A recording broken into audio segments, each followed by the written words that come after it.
I played some pretty scuffed games over the years, and I never really thought that I would go and like look for more. Oh, I found some. Ahead are 5 really scuffed games that you honestly should try sometime. You have to realize something about all of these games that you're about to see. There's somebody out there that spent time animating, coding, and conceptualizing, and they even paid $100 for these games to be up on Steam. You know what, I'm also going to guarantee that you probably have never heard of at least 2 of these games that I'm about to show you. But before we get started, I just want to thank today's sponsor once again, myself. I made a game, it's on Steam, it's a first-person platformer, you can check it out if you want. Anyways, moving on. I also want to mention that I haven't played every scuffed game out there, so if you know any better scuffed games, please send them my way and I might make another video out of them. I'm not really rating these games in any particular order because I don't know if I should rate them by the most fun or the most funny or the most scuffed. So anyways, I think we're just going to go ahead and start off with our first game, which is Worn Thin. This game, I want to know who came up with this game. There's a human laying down and you play as a pill, and your goal is to make sure the pill goes to the stomach. I can't explain to you how much headache this game has given me. It's actually pretty difficult. It did take like 30 minutes to complete. When you jump on one of these platforms, usually a game like this, you jump onto the platform and it moves you left to right, like you stick to the platform. This one, it just slides out from underneath you. So I saw this arrow and I wanted to actually just explore a little bit, so I didn't follow the arrow, and I guess this game really punishes you if you don't listen. So I decided to go onto this platform, which is just transparent. There's a troll face, and then you're just like in this weird like graveyard or something. There's skulls everywhere, and I think there's a Pokemon at the end with red eyes, and the only option you have is to walk towards this Pokemon. I think that's Eevee, and then you just fall through the floor and then you just die. Anyways, yeah, it's actually a pretty short game, but once you start going down and you make it to the stomach, this is what happens. Then there's a barcode. I decided to scan the barcode and it brought me to this. So literally this person just made a game to rickroll you. The first Steam review said 10 out of 10 really makes you feel like a pill.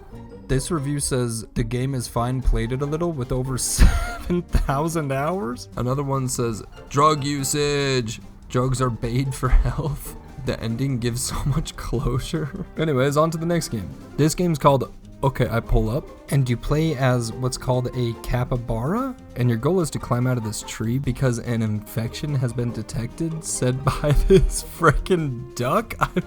Also, check out this toned butt. I thought this game personally might have been too scuffed to put in this video, but you know what? There's 2 redeeming factors. 1, the music.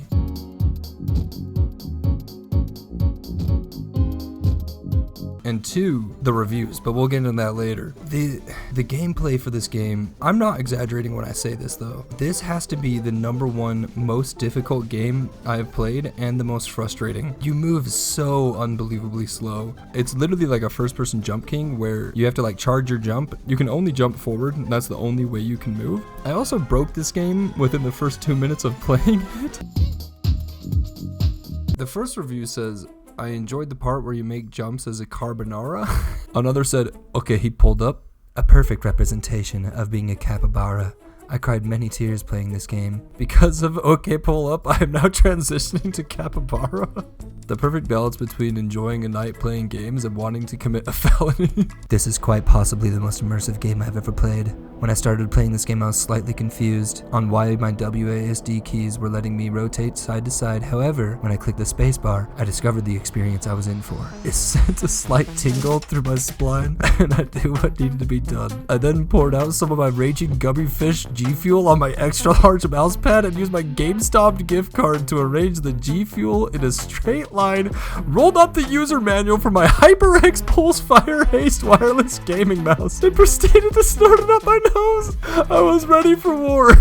And then there's this one with, it's beautiful if you really think about it. Alright, so the third most scuffed game I got for you is this game called Jumpy Haha. I mean, just look at the way this guy moves. Who made this? I literally, like, who does this? The gameplay is unlike anything I've ever even seen before. So the gameplay mechanic is you walk around and when you jump, you can dash once. If you dash and bump off a wall, then you can dash again. It took me forever to beat the tutorial. There's a solid 10 levels and each one is just so horrible. I mean, here's the thing that's honestly impressive about these games is you have to try really hard to find this bad of textures. But yeah, I beat the tutorial and I beat a couple other maps, but it took a long time, and this one I definitely would recommend playing. Breenox said, Jumpy haha made me finally go outside. I would honestly sell both of my balls and whole family to play Jumpy haha. This guy recommended it for... This guy didn't recommend the game because this game is the most beautiful game I've ever played. It fills you up with a sense of euphoria so much that you can't stop. I've been addicted to this game ever since 2015. Oh goodness. This game is called Cheese Game. In Cheese Game, there's 3 bosses. You have the miner, you have the cowboy, and you have the ghost. Dude, if you just played normal difficulty, I couldn't beat any of them on normal. It's actually so difficult. All 3 of the bosses have their own fighting mechanics. And the thing is, it's genuinely fun. I think that's the craziest thing about this game. Whenever your boss is stunned, you have to dash through it, but these boss fights go on for a little while. I tried medium and I couldn't do it. I could only beat them on easy. And it's honestly super underwhelming when you win. It just says you survived. This game changed my life. I was on the verge of suicide, but after playing this masterpiece of a game, I started to work more. I wasn't suicidal anymore, and I even got a girlfriend. I was at the lowest point in my life. I was a few $1,000s in debt, and no one loved me. Every night I would cry myself to sleep while having suicidal thoughts. All this stopped when I discovered Cheese Game. It enlightened me and showed me the ways of the cheese, and I became a multi-millionaire, and I currently have a $70 million house with many wives and children. This game turned my life around with 68 hours. No diversity.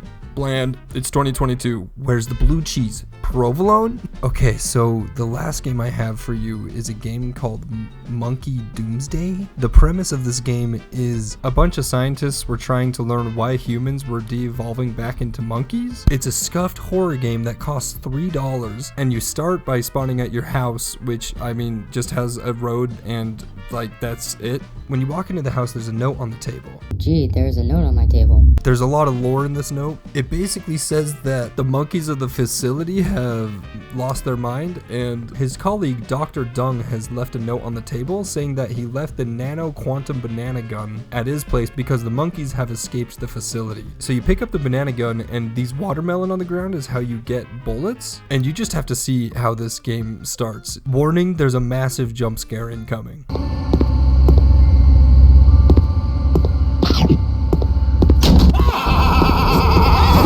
So after you realize that the monkeys have escaped, you go back to your van and then you pull up to the facility, which is just like this pyramid in the middle of nowhere. There's 3 different rooms. You have to grab a key card to access the next room. There's jump scares like crazy. These monkeys also kept breaking through the wall. At one time I was even able to like stand on top of the monkey. It's so easy to break this game. It's about a 15-minute playthrough, and at the end of the game, you get to either choose to save humanity or destroy humanity. Destroying humanity saves the monkeys, and saving humanity kills the monkeys. And that's the game.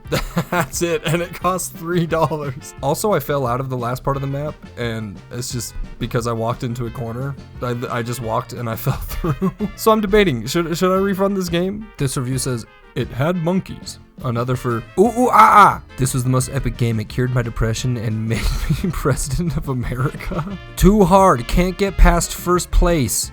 Good monkey though, monkey. This guy recommended it because I hate it. And that's all I got for you. Thank you so much for watching. If you enjoyed this video, please hit like and sub, and tell me what video I should make next. Also, I'm making a game. It's called Inner Seasons. You can go ahead and wishlist that in the description below. Should be a lot of fun. We're also growing a community, so if you want to join the Discord, check out the description for that as well. Thank you again. See ya.